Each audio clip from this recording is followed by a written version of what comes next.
안녕하세요. 한국사회보장정보원 시스템교육부 장현선님입니다. 만나뵙게 돼서 반갑습니다. 이번 시간에는 2026년 3월에 진행할 세입세출 결산 보고에 대해서 알아보는 시간을 갖도록 하겠습니다. 연간 회계 업무 흐름을 보면요.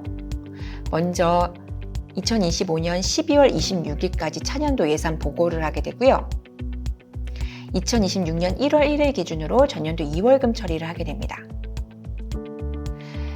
그리고 연중에는 수입 지출 결의서를 작성하게 되고요. 2026년 3월 31일까지는 전년도 결산 보고를 진행하셔야 되세요. 전년도 결산 보고를 진행하는 방법 지금부터 알아볼 텐데요. 사전 작업으로는 전년도에 대한 결의서, 전표, 마감 작업을 진행하셔야 되고요.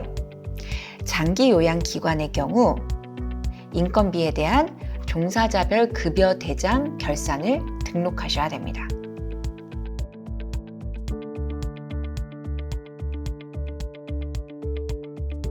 세입세출 결산이란 시설 및 기관에서 일어난 1년 동안의 모든 세입세출 내역을 기록하고 정리해서 시군구 보고하는 과정이 되겠습니다. 시스템 화면에서 이 세입세출 결산 자료 확인하는 방법을 알아보겠습니다. 회계관리의 결산관리의 결산 보고서에 보시면은 보고서들이 나와 있는데요. 하나씩 알아보도록 할게요. 먼저 회계 연월은 2025년 1월부터 12월까지 설정을 해주시면 되겠습니다. 세입세출 명세서는 당해년도의 예산을 확인하는 화면으로 활용하면 되겠습니다. 화면 상단이 세입, 하단이 세출로 구성되어 있습니다. 추경 예산을 진행하셨다면 마지막 추경 차수의 예산 내용이 보여지게 됩니다.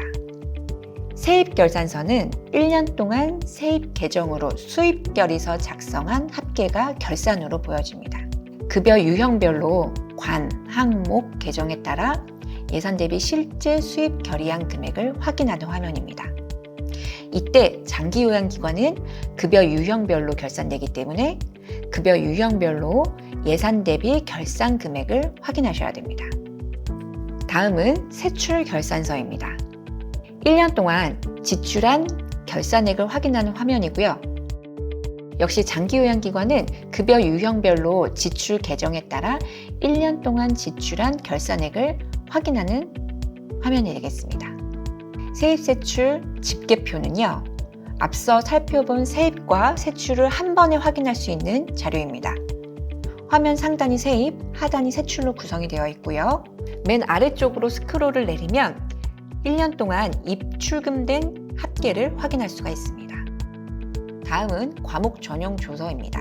예산관리의 예산 전용 메뉴에서 기관에서 전용한 내용을 등록해 놨다면 과목 전용 조서에 그 내용이 보여지게 됩니다. 다음은 예비비 사용 조서입니다. 지출 계정 중 예비비로 지출한 내역을 확인할 수 있는 화면이고요.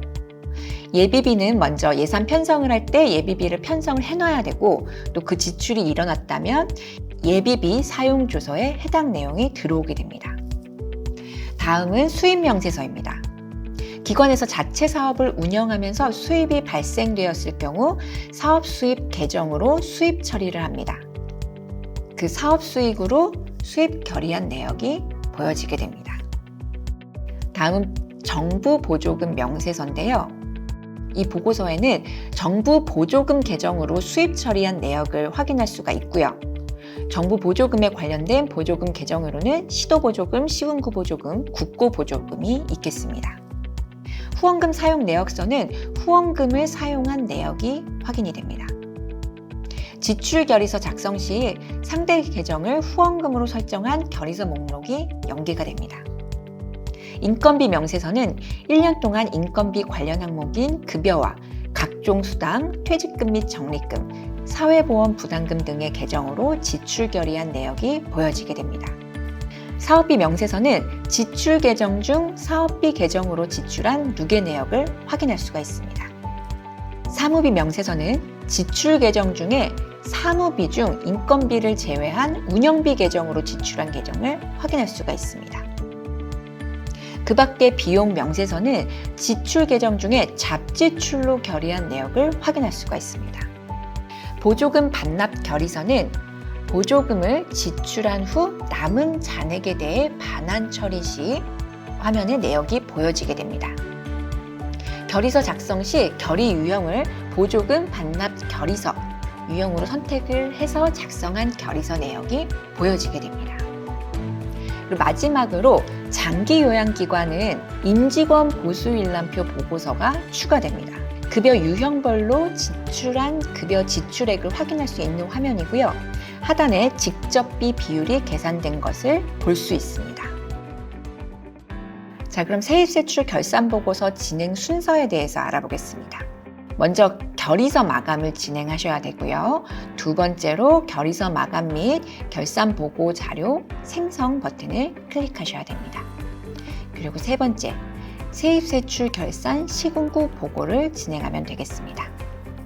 자, 여기서 장기 요양기관의 경우 결의서 마감 전에 종사자별 급여 대장에서 사업별 결산 등록을 진행하셔야 됩니다. 자, 먼저 세입세출 결산 보고에 장기 요양기관에서 급여 대장 결산 등록하는 방법부터 알아보겠습니다.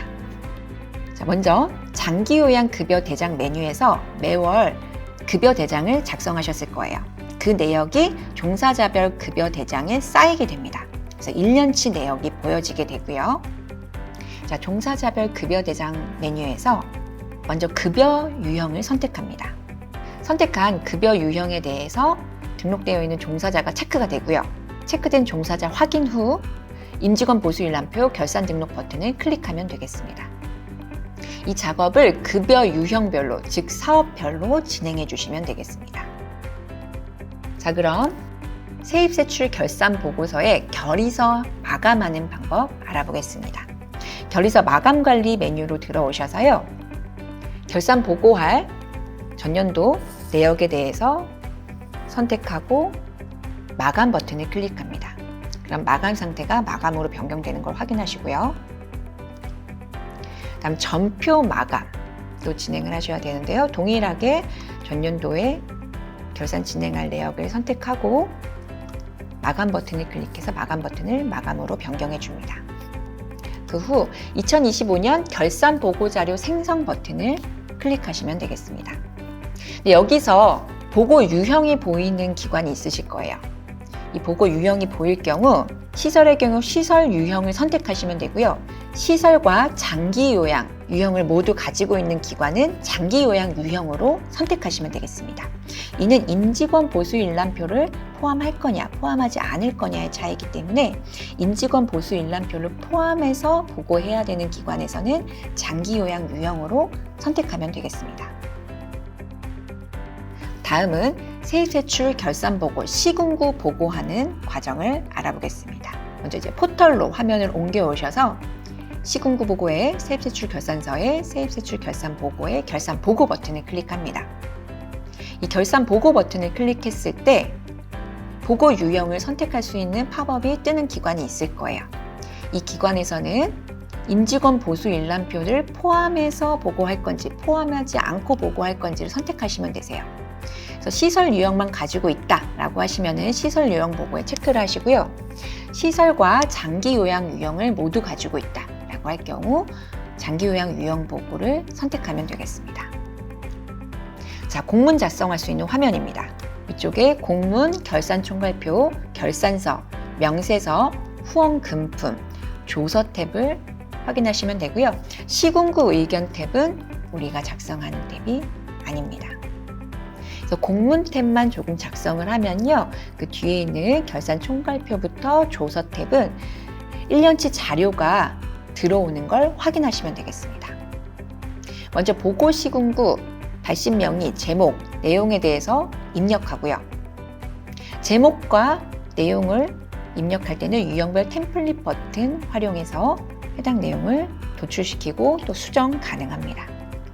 이 결제선 정보는 기관 내의 결제 라인을 얘기하는 건데요. 1인 기관장인 경우 기관장 한 명만 들어가면 되지만 우리 기관은 결제 라인이 몇 단계가 있다라고 할 경우 그룹웨어의 전자결제에 톱니바퀴 모양으로 들어가서 개인 결제선 탭에서 그 결제 라인을 추가할 수 있습니다.